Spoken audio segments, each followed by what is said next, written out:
ഹുക്മ ജീവൻ നൽകും വചനം. ഹുക്മ ഹുക്മ ജ്ഞാനം നൽകും വചനം. ഹുക്മ ജീവൻ നൽകും വചനം. ഹുക്മ ഹുക്മ ജ്ഞാനം നൽകും വചനം. ഈശോ മിശിഹായ്ക്ക് സ്തുതിയായിരിക്കട്ടെ. വചന വിചിന്തനത്തിലേക്ക് നമുക്ക് പ്രത്യേകം കടന്നു വരാം. നമ്മളുടെ ചിന്തകളെ വിചാര വികാരങ്ങളുടെ ദൈവസന്നിധിയിലേക്ക് ഉയർത്തിക്കൊണ്ട് കർത്താവിൻ്റെ കൃപയുടെ കീഴിൽ കർത്താവിൻ്റെ നിയമങ്ങളെ അനുസരിക്കാമെന്നുള്ള ആഴമായ ബോധ്യത്തോടുകൂടി പ്രതിജ്ഞയോടുകൂടി നമുക്ക് ഈ വചന വിചിന്തന ഭാഗങ്ങളിലേക്ക് പ്രവേശിക്കാം. ദൈവാത്മാവിൻ്റെ കൃപയ്ക്ക് വേണ്ടി യാചിച്ചുകൊണ്ട് കർത്താവിൻ്റെ കുരിശിനോട് ചേർന്ന് ജീവിതത്തെ സമർപ്പിക്കാനും കർത്താവ് നൽകുന്ന ആശ്വാസവും അതുപോലെ തന്നെ കർത്താവിൽ നിന്നുള്ള അനുഗ്രഹങ്ങളും ലഭ്യമാകാൻ വേണ്ടിയിട്ട് ഈ വചന വായനകളിലൂടെ നമുക്ക് ഉണ്ടാകട്ടെ എന്ന് പ്രത്യേകം പ്രാർത്ഥിച്ചുകൊണ്ട് നമുക്ക് ഇത് ആരംഭിക്കാം. പുറപ്പാടിൻ്റെ പുസ്തകത്തിൻ്റെ നിയമസംഹിതകളെക്കുറിച്ചുള്ള പ്രത്യേകിച്ച് മിഷ്പത്തീം അല്ലെങ്കിൽ ഓർഡിനൻസസ് എന്നതിനെക്കുറിച്ചുള്ള പരാമർശങ്ങളാണ് കഴിഞ്ഞ എപ്പിസോഡിൽ കണ്ടത്. പ്രത്യേകിച്ച് നമ്മൾ കണ്ടത് ഒരു മനുഷ്യൻ്റെ മൂല്യത്തെ എങ്ങനെയാണ്, മാനുഷിക മൂല്യത്തെയൊക്കെ വിശുദ്ധ ഗ്രന്ഥകാരന് കരുതുന്നത്, എങ്ങനെയാണ് മനസ്സിലാക്കുന്നത് എന്നതിനെക്കുറിച്ചുള്ള സൂചനകളാണ് നമ്മളിവിടെ കിട്ടുന്നത്.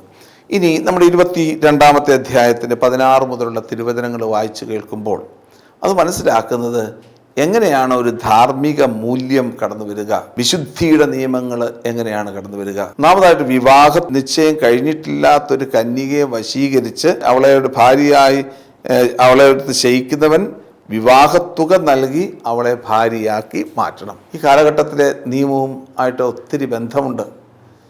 അത് സൂചിപ്പിക്കുന്നത് ഒരിക്കലും മറ്റുള്ളവരുടെ നഗ്നത അനാവരണം ചെയ്യരുത്. കാരണം നമ്മളെ ഏൽപ്പിച്ചിരിക്കുന്ന ദൗത്യം എന്ന് പറയുന്നത് വിശുദ്ധിയിലേക്ക് വിളിക്കപ്പെട്ടിരിക്കുന്ന ദൗത്യമാണ്. ഈ വചനഭാഗങ്ങൾ പ്രത്യേകിച്ച് 22-ാമത്തെ അധ്യായത്തിൻ്റെ 16 മുതലുള്ള വാക്യങ്ങളിൽ കൊടുത്തിരിക്കുന്ന വചനഭാഗങ്ങൾ തന്നെയാണ് ലേവ്യരുടെ പുസ്തകം 18-ാമത്തെ അധ്യായത്തിൽ കൊടുത്തിരിക്കുന്നത്. വിശുദ്ധിയുടെ നിയമങ്ങൾ എന്ന് പറയുന്ന ഭാഗത്ത് അവിടെ പറയുന്ന മന്ത്രവാദിനിയെ ജീവിക്കാൻ അനുവദിക്കരുത്, മൃഗത്തോട് സംഗമിക്കുന്നവൻ വധിക്കപ്പെടണം. ഇതൊക്കെ പറയുന്നതിലൂടെ എങ്ങനെയാണ് പരസ്പരമുള്ള ശരീരത്തിൻ്റെ വിശുദ്ധി കാത്തു സൂക്ഷിക്കേണ്ടത്, ആത്മീയമായിട്ടുള്ള വിശുദ്ധി കാത്തു സൂക്ഷിക്കേണ്ടത് എന്നതിനെക്കുറിച്ചുള്ള ചില ചിന്തകളാണ് എന്ന കാര്യം പ്രത്യേകം ഓർമ്മിപ്പിക്കുകയാണ്. ഇതിൻ്റെ സമാപനത്തിലാണ് 23-ാമത്തെ അധ്യായത്തിലേക്ക് നമ്മൾ പ്രവേശിക്കുക. ബാക്കി ഭാഗങ്ങളൊക്കെ ഒന്ന് വായിച്ചാൽ മതിയാവും. എല്ലാം ഒരു കണ്ടന്റ് ഇത് തന്നെയാണ്. ഇതിൽ പറയുന്ന 2 പ്രധാനപ്പെട്ട കാര്യങ്ങൾ സാബത്ത് വർഷത്തെക്കുറിച്ചും അതുപോലെ തന്നെ 3 പ്രധാനപ്പെട്ട തിരുനാളുകളെക്കുറിച്ചുമാണ്. എന്താണ് 7 വർഷം കഴിഞ്ഞതിന് ശേഷം വരുന്ന വർഷത്തിന് പറയുന്ന പേരാണ് സാബത്ത് വർഷം. ഈ സാബത്ത് വർഷം നമ്മൾ എങ്ങനെ ആചരിക്കണം? സാബത്ത് ആചരിക്കുന്നത് പോലെ ആചരിക്കണം. അവിടെയാണ് അടിമത്വം ഇല്ലാതായിട്ട് മാറുന്നത്. ലേവ്യരുടെ പുസ്തകത്തിൻ്റെ 25-ാമത്തെ അധ്യായത്തിലും നിയമാവർത്തനത്തിൻ്റെ 15-ാമത്തെ അധ്യായത്തിലും ഒക്കെ ഈ സാബത്ത് വർഷത്തെക്കുറിച്ച് കൊടുത്തിട്ടുണ്ട്. സാബത്ത് വർഷം ഒരിക്കലും മോശമായിട്ട് ഉപയോഗിക്കരുത്. ഇസ്രായേൽ ജനം വാഗ്ദാന നാട്ടിൽ പ്രവേശിച്ചതിന് ശേഷം 70 സാബത്ത് വർഷങ്ങൾ അവർ പാപ സാഹചര്യത്തിൽ ജീവിച്ചു, പാപ സാഹചര്യത്തിൽ ആഘോഷിച്ചു. അതുകൊണ്ട് ദൈവമായ കർത്താവ് ഇസ്രായേൽ ജനത്തെ 70 വർഷത്തേക്ക് ബാബിലോണിലേക്ക് നാടുകടത്തി. ജെറമ്യാ പ്രവാചകന്റെ പുസ്തകത്തിന്റെ 24-ാമത്തെ അധ്യായത്തിൽ അദ്ദേഹം പറയുന്ന കാര്യമാണിത്. കാരണം 70 സാബത്ത് വർഷങ്ങൾ ഇസ്രായേൽ ജനം നഷ്ടപ്പെടുത്തിയത് അവരുടെ പാപം മൂലമായിരുന്നുവെങ്കിൽ ആ സാബത്ത് വർഷത്തിൻ്റെ വിശുദ്ധി കാത്തു സൂക്ഷിക്കണം. അടിമകളെ സ്വതന്ത്രമാക്കണം, കൂലിക്കാരൻ്റെ വേതനം നൽകണം, അതുപോലെ തന്നെ കാല പെറുക്കരുത്, മറ്റുള്ളവർക്ക് വേണ്ടി വസ്തുക്കൾ കൊടുക്കണം, സ്വതന്ത്രമായിട്ട് ഒരു ജീവിതം നയിക്കണം, മറ്റുള്ളവനെ പരിഗണിക്കണം, പാവപ്പെട്ടവനെ, അഗതിയെയും ദരിദ്രനെയും ഒക്കെ പരിഗണിക്കണം. ഇപ്രകാരമുള്ള ഒരു ജീവിത ശൈലിയാണ് സാബത്ത് വർഷത്തിൽ ഉണ്ടാകേണ്ടത് എന്ന് തിരുവചനം നമ്മെ പഠിപ്പിക്കുകയാണ്. അതാണ് സാബത്ത് വർഷത്തെക്കുറിച്ചുള്ള നിയമം. രണ്ടാമതായി 3 ഉത്സവങ്ങളെക്കുറിച്ച് പറയുകയാണ്. നിയമാവർത്തന പുസ്തകത്തിൻ്റെ 16-ാമത്തെ അധ്യായത്തിൻ്റെ 1 മുതലുള്ള തിരുവചനങ്ങളിലും അതുപോലെ തന്നെ പുറപ്പാടിൻ്റെ പുസ്തകം 34-ാമത്തെ അധ്യായത്തിലുമൊക്കെ പ്രധാനമായിട്ടും കാണുന്ന ഒരു ഭാഗമാണ് 3 പ്രധാനപ്പെട്ട തിരുനാളുകൾ. ഇസ്രായേലിൻ്റെ ജീവിതത്തിൽ ഇഷ്ടംപോലെ തിരുനാളുകളുണ്ട്. റോഷ് ഹഷന എന്ന് പറയുന്ന തിരുനാൾ ആണ്ടുവട്ടത്തിലെ ആദ്യത്തെ തിരുനാളാണ്. നമ്മളൊക്കെ ന്യൂ ഇയർ തിരുനാൾ എന്ന് വിശേഷിപ്പിക്കുന്ന പോലെ റോഷ് ഹഷന ആരംഭത്തിൻ്റെ, അതായത് റോഷ് എന്ന് പറഞ്ഞു കഴിഞ്ഞാൽ ഹെഡ്, ഹഷന എന്ന് പറഞ്ഞാൽ വർഷം, അതായത് ഹെഡ് ഓഫ് ദ ഇയർ എന്നാണ് വിശേഷിപ്പിക്കുക. അതുകൊണ്ട് അതിനാണ് ന്യൂ ഇയർ ഫെസ്റ്റിവൽ എന്ന് വിശേഷിപ്പിക്കുക. അതിനുശേഷം ഒരു 10 ദിവസം കഴിഞ്ഞിട്ടാണ് യോം കിപ്പൂർ എന്ന് പറയുന്ന തിരുനാൾ, പാപപരിഹാര തിരുനാൾ കടന്നു വരുന്നത്. അതിനുശേഷം വരുന്നത് സുക്കോത്ത് തിരുനാളാണ്. സുക്കോത്ത് തിരുനാൾ അല്ലെങ്കിൽ കൂടാര തിരുനാൾ. അതിനുശേഷം ഹനൂക്ക തിരുനാൾ വരും. ഹനൂക്ക എന്ന് പറഞ്ഞു കഴിഞ്ഞാൽ ലൈറ്റ് എന്നാണ്. 9 കാൻഡിൽസ് ജെറുസലേം ദേവാലയത്തിൽ സ്ഥാപിച്ചതിൻ്റെ പ്രതീകമാണ്.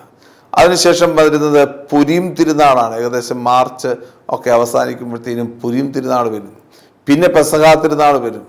പിന്നെ വിളവെടുപ്പിൻ്റെ തിരുനാൾ വരും. അങ്ങനെ പല ആണ്ടുവട്ടത്തിൽ പല തിരുനാളുകൾ ഇങ്ങനെ ഉണ്ട്. അതിൽ 3 പ്രധാനപ്പെട്ട തിരുനാളുകൾക്ക് പ്രത്യേകതയുണ്ട്. ആ 3 പ്രധാനപ്പെട്ട തിരുനാളുകളെയാണ് 23-ാമത്തെ അധ്യായത്തിൻ്റെ 14 മുതലുള്ള തിരുവചനങ്ങളിൽ കൊടുത്തിരിക്കുന്നത്. 3 പ്രധാനപ്പെട്ട തിരുനാൾ ഇവയാണ്: ഹഗ് ഹ പെസാഹ്, പെസഹ തിരുനാൾ; ഹഗ് ഹ സുക്കോത്ത്, കൂടാര തിരുനാൾ; ഹഗ് ഹ ഷെവോത്ത്, ആഴ്ചകളുടെ തിരുനാൾ. ഈ 3 തിരുനാളുകളിലും എന്ത് ചെയ്യണം എന്നതിനെക്കുറിച്ചുള്ള സംക്ഷിപ്തമായ രൂപമാണ് പുറപ്പാടിൻ്റെ പുസ്തകം 23-ാമത്തെ അധ്യായത്തിലും 34-ാമത്തെ അധ്യായത്തിൽ നൽകിയിരിക്കുന്നത്. എന്നാൽ അതിൻ്റെ പൂർണ്ണ രൂപം, എന്തൊക്കെ ചെയ്യണമെന്നും എങ്ങനെ കാഹളം മുഴക്കണമെന്നും ഒക്കെയുള്ളതിൻ്റെ പൂർണ്ണ രൂപം നിയമാവർത്തന പുസ്തകം 16-ാം അധ്യായത്തിൽ രേഖപ്പെടുത്തിയിരിക്കുന്നു. ഒറ്റ കാര്യം മാത്രമേ ഉള്ളൂ: ഈ 3 തിരുനാളുകളിൽ പുരുഷന്മാരായിട്ടുള്ള എല്ലാ ഇസ്രായേൽക്കാരും ജെറുസലേം ദേവാലയത്തിൽ എത്തിച്ചേരണം, നിർബന്ധമാണ്. അവരെത്തിച്ചേർന്ന് കാഴ്ചകളും ബലികളും സമർപ്പിക്കണം എന്നതിനെക്കുറിച്ചുള്ള വിവരണങ്ങളാണ് കൊടുത്തിരിക്കുന്നത്. ഇതോടുകൂടി ഏകദേശം ഈ നിയമസംഹിത തീർന്നിരിക്കുകയാണ്. ആ നിയമസംഹിത തീർന്നപ്പോൾ ഇവിടെ കൊടുത്തിരിക്കുന്ന ഹിത്യരുടെ നിയമസംഹിതയിൽ കൊടുത്തിരിക്കുന്ന പോലെ അനുഗ്രഹങ്ങളും ശാപങ്ങളും കൊടുത്തിരിക്കുകയാണ്. അനുഗ്രഹങ്ങളും ശാപങ്ങളും അതാണ് 23-ാം അധ്യായം 20 മുതലുള്ള വാക്യങ്ങളിൽ കൊടുത്തിരിക്കുന്നത്. എങ്ങനെയാണ് കൊടുത്തിരിക്കുന്നത് നോക്കിക്കേ: ഇതാ ഒരു ദൂതനെ നിനക്ക് മുമ്പേ ഞാൻ അയക്കുന്നു, അവൻ നിന്റെ വഴിയിൽ നിന്നെ കാത്തുകൊള്ളും, ഞാൻ ഒരുക്കിയിരിക്കുന്ന സ്ഥലത്തേക്ക് നിന്നെ കൊണ്ടുവരികയും ചെയ്യും. അവൻ പറയുന്നതെല്ലാം ആദരപൂർവ്വം അനുസരിക്കണം, അവനെ പ്രകോപിപ്പിക്കരുത്. എൻ്റെ ദൂതൻ നിനക്ക് മുൻപേ പോയി നിന്നെ അമോര്യർ, ഹിത്യർ, പെരീസ്യർ, കാനാന്യർ, ഹിവ്യർ, ജബൂസ്യർ എന്നിവരുടെ ഇടയിലേക്ക് നയിക്കും. അപ്പോൾ ഞാൻ അവരെ നിശേഷം നശിപ്പിക്കും. നീ അവരുടെ ദേവന്മാരെ കുമ്പിടുകയോ ആരാധിക്കുകയോ ചെയ്യരുത്. അവരുടെ ആചാരങ്ങൾ അനുകരിക്കരുത്. അവരുടെ ദേവന്മാരെ നശിപ്പിക്കുകയും ആരാധനാ സ്തംഭങ്ങൾ തകർക്കുകയും ചെയ്യും. ഇത് സൂചിപ്പിക്കുന്നത് ഒരു ഉപദേശം മാത്രമല്ല, ഈ നിയമത്തെ സീൽ ചെയ്യുന്നതിന് മുമ്പ് അവരോട് പറയുന്ന ഏറ്റവും പ്രധാനപ്പെട്ട ഘടകങ്ങളാണ്. കാരണം ഇസ്രായേൽ ജനം വാഗ്ദാന ദേശത്തൂടെ യാത്ര ചെയ്യുമ്പോൾ അല്ലെങ്കിൽ വാഗ്ദാന ദേശത്ത് എത്തിക്കഴിയുമ്പോൾ കാണപ്പെടുന്ന സാഹചര്യങ്ങളെക്കുറിച്ചുള്ള സൂചന: നിങ്ങൾ ഹിത്യരുടെ ഇടയിലേക്ക് പോകുന്നു, അമോര്യരുടെ ഇടയിലേക്ക് പോകുന്നു, കാനാന്യരുടെ ഇടയിലേക്ക് പോകുന്നു. അപ്പോൾ അവരുടെ ആചാരങ്ങളൊന്നും തന്നെ സ്വീകരിക്കരുത് എന്ന് പറഞ്ഞുകൊണ്ട് അവർക്ക് നൽകുന്ന ഉപദേശമായിട്ടാണ്. ജോഷുവയുടെ പുസ്തകത്തിൻ്റെ 23-ാമത്തെ അധ്യായത്തിലും ഇതേ ഉപദേശം നമുക്ക് കാണാൻ സാധിക്കും. ജോഷുവ ഇസ്രായേൽ ജനതയെ എല്ലാ സ്ഥലങ്ങളും കൊടുത്ത് അതിനെ അവരെ അനുഗ്രഹിച്ചതിന് ശേഷം ആ ഇസ്രായേൽ ജനതയോട് പറയുകയാണ്: നിങ്ങൾ കാനാന്യരുടെ ഇടയിലാണ് വസിക്കുന്നത്, കാനാന്യരുടെ ആചാരങ്ങളും അനുഷ്ഠാനങ്ങളും ഒക്കെ ഉണ്ടാകും, അവയൊന്നും നിങ്ങൾ ചെയ്യരുത് എന്ന് പറഞ്ഞുകൊണ്ട് ഇസ്രായേൽ ജനത്തിന് മുന്നറിയിപ്പ് കൊടുക്കുന്ന രംഗമാണ്. എന്നിട്ട് പറയുകയാണ്: ഇങ്ങനെയൊക്കെ ചെയ്താൽ കടന്നലുകളെ ഞാൻ അയക്കും, അവർ നിന്റെ നാട്ടിൽ വസിച്ചുകൂടാ, വസിച്ചാൽ എനിക്കെതിരായി പാപം ചെയ്യാൻ അവർ നിന്നെ പ്രേരിപ്പിക്കാൻ. ശക്തമായിട്ടുള്ള താക്കീത് കൊടുക്കുകയാണ്. ഇസ്രായേൽ എന്ന് പറയുന്ന ജനം പ്രത്യേകം തിരഞ്ഞെടുക്കപ്പെട്ട ജനമാണെന്നും മറ്റു ദേശങ്ങളോ രാജ്യങ്ങളോ അവരുടെ കൂടെ ഉണ്ടാകരുത്, അവരുടെ ആചാരങ്ങൾ അനുഷ്ഠാനങ്ങൾ സ്വീകരിക്കരുത്, അവർ കർത്താവുമായിട്ടുള്ള ബന്ധത്തിൽ, ഇസ്രായേൽ ജനം ദൈവവുമായിട്ടുള്ള ബന്ധത്തിൽ വ്യാപരിക്കണം എന്ന് പറഞ്ഞുകൊണ്ടാണ് ഈ നിയമസംഹിത അവസാനിക്കുന്നത്. ഇതാണ് ഈ മിഷ്പത്തീം എന്ന് പറയുന്ന നിയമസംഹിത. ഇനി വരുന്ന ഭാഗമാണ് ഹുക്കീം എന്ന് പറയുന്നത്. ഹുക്കീം എന്ന് പറയുന്ന നിയമസംഹിതയെ പ്രധാനമായിട്ട് നമ്മൾ കാണുന്നത് സാക്ഷ്യകൂടാരത്തെക്കുറിച്ചും ദൈവ സാന്നിധ്യത്തെക്കുറിച്ചുമുള്ള സൂചനകൾ നമുക്ക് നൽകുകയാണ്. ഇതിൻ്റെ ഉത്ഭവം എവിടെ നിന്നായിരിക്കാം? യഥാർത്ഥത്തിൽ ദേവാലയം പണിയുന്നത് എപ്രകാരമായിരിക്കണം? ദേവാലയത്തിൻ്റെ ഫോമും സ്ട്രക്ചറും എന്തായിരിക്കണം? ദേവാലയത്തിൽ അനുഷ്ഠിക്കേണ്ട ബലിയർപ്പണം എങ്ങനെയായിരിക്കണം? ദേവാലയവുമായിട്ട് ബന്ധപ്പെട്ട പൗരോഹിത്യം എന്തായിരിക്കണം? പുരോഹിതനെ എങ്ങനെയാണ് അഭിഷേകം ചെയ്യേണ്ടത്, പൗരോഹിത്യ ധർമ്മം എന്തൊക്കെയാണ് എന്നതിനെക്കുറിച്ചുള്ള സൂചനകൾ നൽകുന്ന ഭാഗമാണ് ഹുക്കീം എന്ന് പറയുന്ന ഭാഗം. പ്രത്യേകിച്ച് ഈ ഭാഗങ്ങൾ എഴുതപ്പെട്ടിരിക്കുന്നത് ഈ പ്രീസ്റ്റ്ലി കോഡ് എന്ന് പറയുന്ന ഒരു കോഡിലൂടെയാണ്. അതായത് നമുക്കറിയാം deuteronomic code, Priestly code, Yahwistic and Elohistic code എന്നൊക്കെ പറയുന്ന ട്രഡീഷൻ എന്നൊക്കെ പറയുന്ന ഓരോ ട്രഡീഷൻസ് ഉണ്ട്. യഹോവയുടെ പേര് മാത്രം പറയുന്ന ട്രഡീഷൻ, എലോഹീമിൻ്റെ പേര് മാത്രം പറയുന്ന ട്രഡീഷൻ, ഡ്യൂട്രോണമിയിലെ ഒരു ട്രഡീഷൻ, പ്രീസ്റ്റ്ലി ട്രഡീഷൻ. ഈ പ്രീസ്റ്റ്ലി ട്രഡീഷൻ്റെ പാരമ്പര്യത്തിൽ നിന്ന് പെട്ടതാണ് തുടർന്ന് വരുന്ന ഹുക്കീം എന്ന് പറയുന്ന അല്ലെങ്കിൽ സ്റ്റാറ്റ്യൂട്ട്സ് എന്ന് പറയുന്ന നിയമസംഹിതകൾ. ഇത് ആരംഭിക്കുന്ന 25 മുതൽ 31 വരെയുള്ള അധ്യായങ്ങളിലാണ്.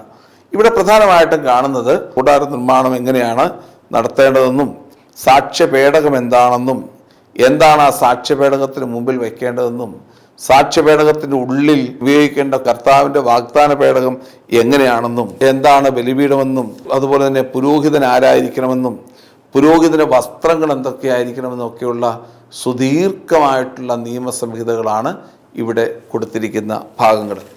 എന്തിനാണ് സാക്ഷ്യപേടകം? ഇതിനുള്ള ഒരു പ്രധാനപ്പെട്ട 1-2 കാര്യങ്ങൾ മാത്രം സൂചിപ്പിച്ചുകൊണ്ട് ഈ ഭാഗം ഞാൻ അവസാനിപ്പിക്കും. പ്രത്യേകമായിട്ട് എന്താണ് സാക്ഷ്യകൂടാരം അല്ലെങ്കിൽ വാഗ്ദാന പേടകം? മോശ ഇസ്രായേൽ ജനത്തിന് മുമ്പിൽ നിൽക്കുകയാണ്. ദൈവമായ കർത്താവ് മോശെ മരുഭൂമി സീനാമലയുടെ മുകളിൽ നിന്ന് വിളിച്ചിട്ട് പറയുന്നു, എൻ്റെ ജനം കൂടാരങ്ങളിൽ വസിക്കുന്നു, അതിനാൽ ഈ കൂടാരത്തിൽ ഇസ്രായേൽ ജനതയോടൊപ്പം അവരുടെ മധ്യേ കൂടാരത്തിൽ വസിക്കാൻ നീ എനിക്ക് വേണ്ടി ഒരു കൂടാരം ഉണ്ടാക്കുക. ഇതാണ് മോശയോട് ദൈവം പറഞ്ഞത്. അതനുസരിച്ച് ദൈവത്തിന് മോശ ഒരു കൂടാരം നിർമ്മിച്ചു. ആ കൂടാരത്തിന് പറയുന്ന പേരാണ് സാക്ഷ്യകൂടാരം. ഓഹേൽ മൊയേദ് എന്നാണ് ഹീബ്രു ഭാഷയിൽ അർത്ഥം. മൊയേദ് എന്ന വാക്കിന് വളരെയധികം അർത്ഥമുണ്ട്. അദ് എന്ന വാക്കാണ് ഉപയോഗിച്ചിരിക്കുന്നത്. അദ് എന്ന വാക്ക് വളരെ മനോഹരമായിട്ടാണ് രൂപപ്പെട്ടിരിക്കുന്നത്.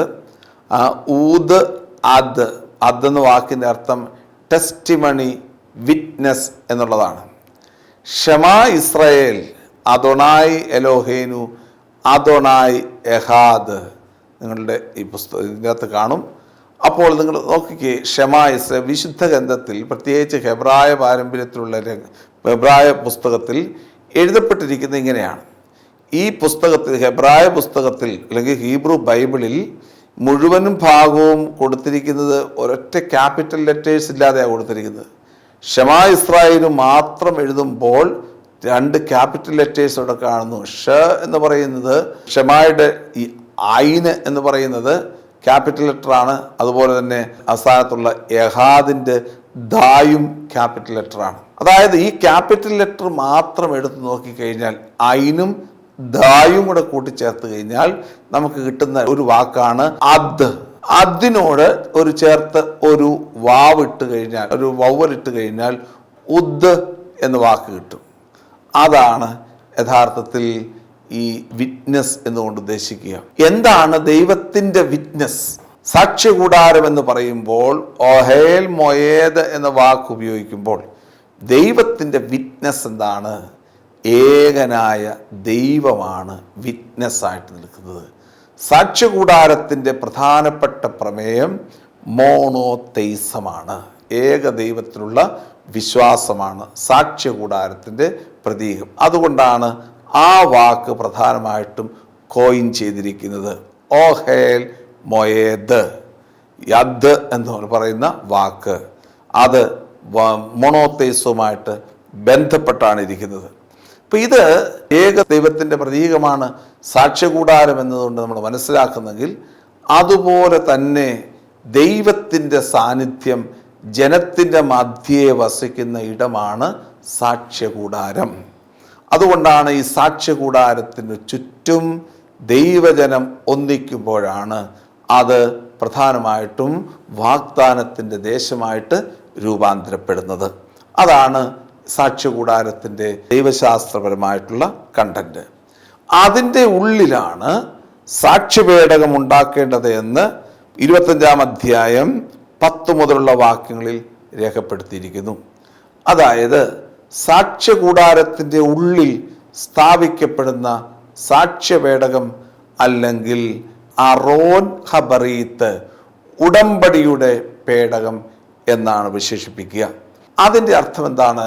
സാക്ഷ്യകൂടാരത്തിൽ ഉള്ളത് സാക്ഷ്യപേടകത്തെക്കാട്ടിലുപരിയായി ഉടമ്പടിയുടെ പ്രതീകമായിട്ടുള്ളതാണ്. ഉടമ്പടിയാണ് ഇവിടെ വേണ്ടത്. ദൈവത്തിൻ്റെ സാന്നിധ്യം മനുഷ്യനോടൊപ്പമാണ് മനസ്സിലാക്കേണ്ടത്. മനുഷ്യനുള്ളപ്പോഴാണ് ദൈവത്തിൻ്റെ സാന്നിധ്യം മനസ്സിലാക്കുക. മനുഷ്യനില്ല എങ്കിൽ ദൈവത്തിൻ്റെ സാന്നിധ്യത്തിന് അർത്ഥമില്ല.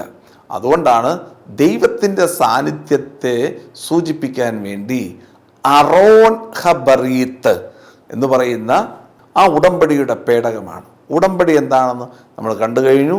ഞാൻ നിനക്ക് ദൈവവും നീ എനിക്ക് പുത്രനുമായിരിക്കുക. ഇതാണ് ഉടമ്പടി. ഒറ്റയ്ക്ക് ഒരാൾ ഉടമ്പടി എടുക്കത്തില്ല, മറിച്ച് രണ്ടുപേര് തമ്മിൽ ഉടമ്പടി എടുക്കുന്നു.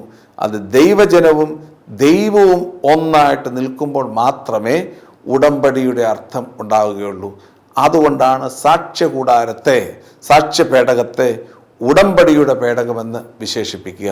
ഇതുകൊണ്ടാണ് പ്രധാനമായിട്ടും എസെക്കിയേലിന്റെ പുസ്തകത്തിൽ 9-ാം അധ്യായം 3-ാം വാക്യത്തിലും 10-ാം അധ്യായം 3-ാം വാക്യത്തിലും 11-ാം അധ്യായം 23-ാമത്തെ വാക്യത്തിലുമൊക്കെ പ്രവാചകൻ പറയുന്നത്, ദൈവത്തിൻ്റെ ജനം വാഗ്ദാന ദേശത്ത് നിന്ന് വിട്ടുപോയപ്പോൾ ദൈവത്തിൻ്റെ മഹത്വം കിഴക്കേ പടിപ്പുരയിലൂടെ ബാബിലോണിലേക്ക് ജനത്തോടൊപ്പം യാത്രയായി.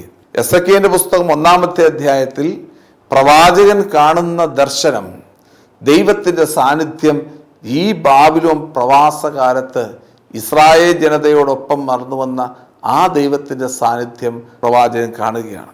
അപ്പോൾ ദൈവത്തിൻ്റെ സാന്നിധ്യം എപ്പോഴാണ് അനുഭവവേദ്യമായിട്ട് മാറുന്നത്?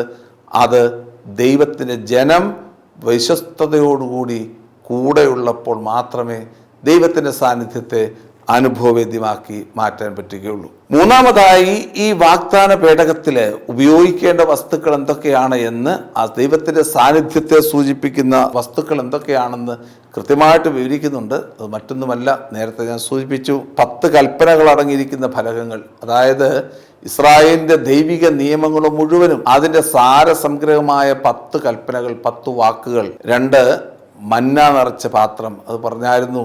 എന്താണ് മന്ന? ജനതയുടെ വിശ്വാസത്തിൻ്റെ പ്രതീകം. അഹറോന്റെ തളിർത്ത വടി ഉണ്ടാകണം. വിശ്വാസത്തിൻ്റെയും പൗരോഹിത്യത്തിൻ്റെയും ഇതൊക്കെയാണ് ദൈവ സാന്നിധ്യത്തിൻ്റെ പ്രതീകമായിട്ട് അവർ കാണുക.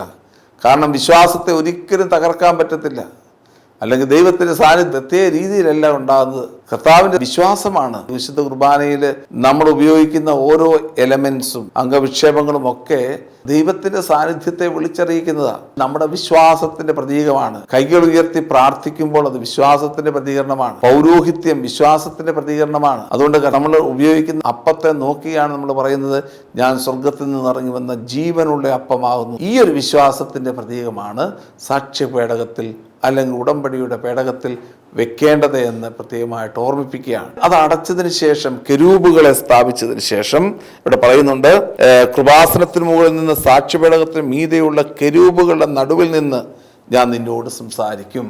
കെരൂബുകളുടെ സാന്നിധ്യം സാക്ഷ്യകൂടാരത്തെ എപ്പോഴും, അല്ലെങ്കിൽ സാക്ഷ്യപേടകത്തെ എപ്പോഴും ധന്യമാക്കിയിരുന്നു.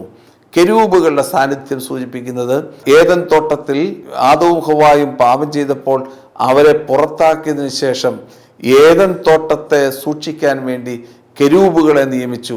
ആ കെരൂബുകളുടെ സാന്നിധ്യമാണ് ഇവിടെ പ്രധാനമായിട്ടും കാണുന്നത്. ആ കെരൂബുകളാണ് ഈ വാഗ്ദാന പേടകത്തെ നോക്കുന്നത്. അതുകൊണ്ട് വാഗ്ദാന പേടകം ഏദൻ തോട്ടത്തിൻ്റെ നടുവിൽ നിൽക്കുന്ന വൃക്ഷത്തിൻ്റെ ഫലം തരുന്നു, അല്ലെങ്കിൽ ആ വൃക്ഷത്തെ പ്രതിനിധാനം ചെയ്തുവെന്ന് മനസ്സിലാക്കാൻ പറ്റും. ഇതിനു മുമ്പിലാണ് 2 കാര്യങ്ങൾ വെക്കേണ്ടത്. ഞാൻ നേരത്തെ സൂചിപ്പിച്ചായിരുന്നു, ക്ലാസ്സിൽ സൂചിപ്പിച്ചിട്ടുണ്ട്. തിരുസാന്നിധ്യത്തിൻ്റെ അപ്പം അല്ലെങ്കിൽ മേശ, അതുപോലെ തന്നെ വിളക്കുകാല്. 12 ഗോത്രങ്ങളെ പ്രതിനിധാനം ചെയ്യുന്ന 12 അപ്പങ്ങൾ 6 എണ്ണം വീതം 2 സൈഡിലും വെക്കുക. വിളക്കുകാല്, മെനോറ എന്ന് പറയുന്ന വിളക്കുകാല് സ്ഥാപിക്കുക. ഇവയെല്ലാം തന്നെ നമ്മൾ സൂചിപ്പിക്കുന്നത് കർത്താവിൻ്റെ വാഗ്ദാന പേടകവുമായിട്ടുള്ള ബന്ധത്തെയാണ് സൂചിപ്പിക്കുക. ഇനി പറയുന്ന മറ്റു ഭാഗങ്ങളെല്ലാം തന്നെ സാക്ഷ്യകൂടാരത്തെക്കുറിച്ചും സാക്ഷ്യകൂടാരത്തിൽ ഉപയോഗിക്കേണ്ട ബലിപീഠത്തെക്കുറിച്ചും കൂടാരത്തിൻ്റെ അങ്കണങ്ങളെക്കുറിച്ചുമൊക്കെയുള്ള ഭാഗങ്ങളാണ്. ഇതിൻ്റെ സമാപനത്തിലാണ് 28-ാമത്തെ അധ്യായത്തിൽ പുരോഹിതനെ അഭിഷേകം ചെയ്യുന്നത്. പുരോഹിതൻ്റെ വസ്ത്രങ്ങളെക്കുറിച്ചൊക്കെ പ്രധാനമായിട്ടും പറയുന്നത്. ആരാണ് പുരോഹിതൻ, എന്തൊക്കെയാണ് പുരോഹിതൻ്റെ വസ്ത്രത്തിൻ്റെ പ്രത്യേകത എന്നതൊക്കെ ലേവ്യരുടെ പുസ്തകത്തിൽ കൃത്യമായിട്ട് വിവരിക്കുന്നുണ്ട്. ആ ഭാഗങ്ങൾ വരുമ്പോഴത്തേക്കിനും വീണ്ടും ഇതിലേക്ക് റെഫറൻസ് ഉണ്ടാകും. എങ്കിൽ തന്നെയും ഈ പുരോഹിതൻ്റെ പ്രത്യേകതകളെക്കുറിച്ച് പുറപ്പാടിൻ്റെ പുസ്തകത്തിൽ എന്തൊക്കെയാണ് സംസാരിക്കുന്നത് എന്ന് ഒന്ന് മനസ്സിലാക്കുന്നത് നല്ലതായിരിക്കും. പ്രത്യേകമായിട്ട് പുരോഹിതൻ ആരാണ്? പുരോഹിതന്മാരായി എനിക്ക് ശുശ്രൂഷ ചെയ്യാൻ വേണ്ടി നിന്റെ സഹോദരനായ അഹറോനെയും അവൻ്റെ പുത്രന്മാരായ നാദാബ്, അബീഹു, എലയാസർ, ഇത്താമർ എന്നിവരെയും ഇസ്രായേൽക്കാരുടെ ഇടയിൽ നിന്ന് നിന്റെ അടുക്കിലേക്ക് വിളിക്കുക. അപ്പോൾ അഹറോൻ ആരാണ്? ഒരു പുരോഹിതനാണ്. അഹറോനോടൊപ്പം അവൻ്റെ പുത്രന്മാരും പുരോഹിത ശുശ്രൂഷ ചെയ്യുന്നു. പൗരോഹിത്യം എന്ന് പറയുന്നത് ഒരു ഡിസെൻഡന്റ് ആയിട്ട് നിൽക്കുകയാണ്. പുരോഹിതന്മാരുടെ പ്രത്യേകതകളെക്കുറിച്ചാണ് ഇനി ഉള്ള ഭാഗങ്ങളിലൊക്കെ. എന്തിനാണ് പൗരോഹിത്യം? എന്താണ് പുരോഹിതൻ്റെ വസ്ത്രങ്ങൾ? എങ്ങനെയാണ് പൗരോഹിത്യത്തിൻ്റെ രൂപവും ഭാവവും നിൽക്കുന്നത്? എവിടെയാണ് പൗരോഹിത്യം ആരംഭിച്ചിരിക്കുന്നത്? ഈ ചിന്തകളാണ് ഇനിയുള്ള എപ്പിസോഡുകളിലൂടെയൊക്കെ നമുക്ക് ലഭ്യമാകാൻ പോകുന്നത്. അതുകൊണ്ട് സാക്ഷ്യകൂടാരത്തെക്കുറിച്ച് വിവരിച്ചതിന് ശേഷം ആ സാക്ഷ്യകൂടാരത്തിന് മുമ്പിൽ നിന്ന് ദൈവത്തിൻ്റെ അടുത്തേക്ക് കരങ്ങൾ ഉയർത്തി പ്രാർത്ഥിക്കാൻ വേണ്ടി വിളിക്കപ്പെട്ട പുരോഹിതൻ്റെ ദൗത്യത്തെക്കുറിച്ചാണ് പ്രധാനമായിട്ടും ഓർക്കുക. കർത്താവിന് മുമ്പിൽ ബലിയർപ്പിക്കാൻ വേണ്ടി ഈ പുരോഹിതൻ്റെ പ്രത്യേകതകളെക്കുറിച്ചാണ് പുറപ്പാടിൻ്റെ പുസ്തകം നമ്മളെ ഓർമ്മിപ്പിക്കുന്നത്. അത് നമുക്ക് പ്രത്യേകമായിട്ട് ഇനിയുള്ള അടുത്ത എപ്പിസോഡിലൂടെ ആ ഭാഗം നമുക്ക് കേട്ടുകൊണ്ട് കർത്താവിൻ്റെ ബലിപീഠത്തിലേക്ക് നമുക്ക് പ്രവേശിക്കാം.